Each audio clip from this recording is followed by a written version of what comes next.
Nous voici arrivés à l'autel papal. L'autel est le lieu central de l'Église. C'est le lieu où est célébré le saint sacrifice de la messe. On reconnaît les cierges et la croix sur l'autel. Et l'autel de Saint-Pierre est construit juste au-dessus de la tombe de l'apôtre Pierre. On le sait par la tradition, mais on le sait aussi parce que le pape Pie XII, au XXe siècle, a entrepris des fouilles sous la basilique. Il fallait beaucoup de confiance et de foi pour creuser sous la basilique sans savoir vraiment scientifiquement si on allait retrouver le tombeau de Pierre. Eh bien, on a trouvé sous la basilique une nécropole romaine, un cimetière romain. Et plus on se rapproche sous terre de l'emplacement de l'autel de la basilique, plus on se rend compte que des tombes ont été disposées en cercle autour d'un petit édifice de briques et de tuiles, dans lequel on a retrouvé des ossements de quelqu'un du 1er siècle qui a vécu 70, 80 ans, quelqu'un qui a eu un métier physique, et on a retrouvé des pollens de Palestine. Beaucoup de choses qui nous font penser qu'il s'agit bien des restes de Saint-Pierre. C'est très important, c'est très émouvant de voir ça et je vous engage à le voir, à le visiter quand vous irez en vrai à Rome. Alors cet autel, donc à la croisée des transepts, donc vous avez ici le transept des confessionnaux, c'est-à-dire cet emplacement dans la basilique où les gens viennent recevoir le sacrement de pénitence et de réconciliation. Et vous voyez, quand on fait ce tour, on voit qu'il y a de grands piliers, de gros piliers avec des statues. Il y a une statue d'une femme qui est Sainte Hélène avec une croix. C'est la mère de Constantin qui a rapporté les reliques de la Passion de Jérusalem à Rome. De l'autre côté, vous avez un soldat romain avec une lance. Alors c'est Saint Longin, on n'est pas sûr de son nom, mais c'est le nom qu'on lui a donné. C'est en témoignage du centurion romain qui, au pied de la croix, eh bien, va déclarer « Celui-ci est vraiment le Fils de Dieu ». Quand on continue notre regard vers la nef, on se retrouve face à cette nef majestueuse que nous avons vue un peu avant, avec la porte d'entrée, toute la nef. Ici, vous avez la statue de Saint André. Et quand nous levons les yeux, eh bien, nous arrivons à cette magnifique coupole. La hauteur totale de la basilique est de 137 mètres. La coupole est en dessous, évidemment, mais elle nous invite tous à lever les yeux vers le ciel. Et c'est vraiment le sens de cette coupole, de toutes les coupoles dans les églises. C'est-à-dire à avoir une représentation, imagée bien sûr, du ciel et surtout au lieu de contact qu'est l'autel entre les fidèles et Dieu.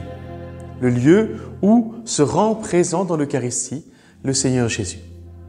Ce baldaquin au-dessus de l'autel qui est tout en bronze et qui malgré tout manifeste une vraie légèreté avec la représentation du Saint-Esprit sur le toit du baldaquin. Je vous laisse regarder ces merveilles d'un peu plus près et nous nous retrouvons pour voir ce qui se passe derrière à l'abside de la basilique.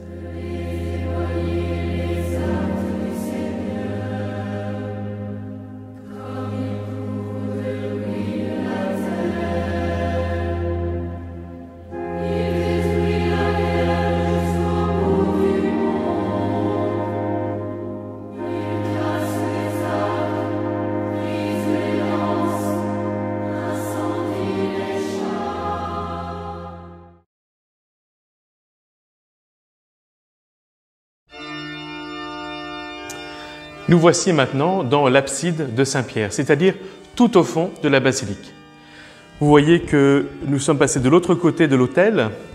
Nous voyons l'entrée de la nef, le baldaquin avec en dessous l'autel et au-dessus cette magnifique coupole. Et nous allons maintenant nous retourner vers le fond de la basilique.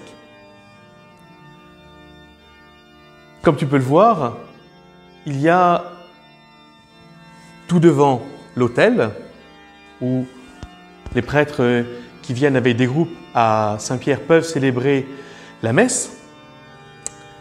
Au-dessus, il y a ce qu'on appelle la chaire de Saint-Pierre, je vais expliquer ça, et au-dessus, on appelle la gloire du Bernin, la gloire qui a été réalisée par le Bernin, qui lui-même a réalisé beaucoup de parties de la basilique et notamment la colonnade de la place Saint-Pierre.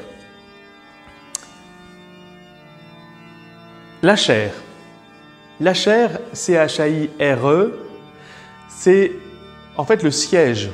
C'est le siège de Pierre, c'est le siège où Pierre enseigne. Alors bien sûr qu'il ne s'agit pas de ce gros fauteuil en bronze, mais la tradition veut que soit gardée à Saint-Pierre la cathèdre de l'évêque Pierre, c'est-à-dire le siège de l'évêque dans le lieu où il enseigne.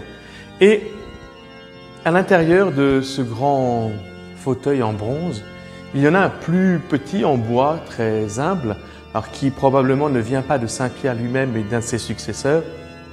Et pour montrer que Saint-Pierre, la basilique, est le lieu où Saint-Pierre est enterré, est un lieu d'enseignement, un lieu de gouvernement.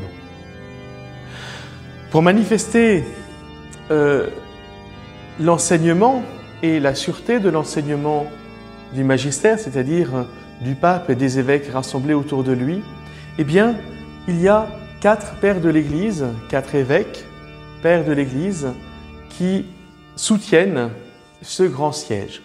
Saint Ambroise de Milan, Saint Augustin, Saint Athanase et Saint Jean Chrysostome.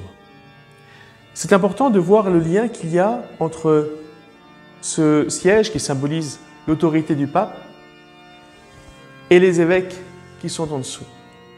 Non pas seulement en infériorité, mais que l'autorité du pape est liée à l'autorité des évêques rassemblés autour de lui. Au-dessus, il y a cette gloire du Bernin avec une représentation du Saint-Esprit.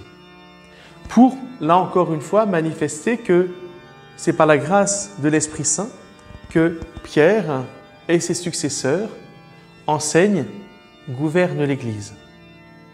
Donc, on a le Saint-Esprit, la chaire de Saint-Pierre qui est le lieu de l'enseignement et l'autel qui est le lieu du sacrifice de la messe. Les 3 sont liés. Voilà, nous avons terminé la visite de la basilique Saint-Pierre. Je te laisse regarder les merveilles du plafond de Saint-Pierre. J'espère que cette visite t'aura plu, intéressé, appris certaines choses. Nous retrouverons un autre jour pour une autre visite d'un autre lieu saint de l'Église catholique.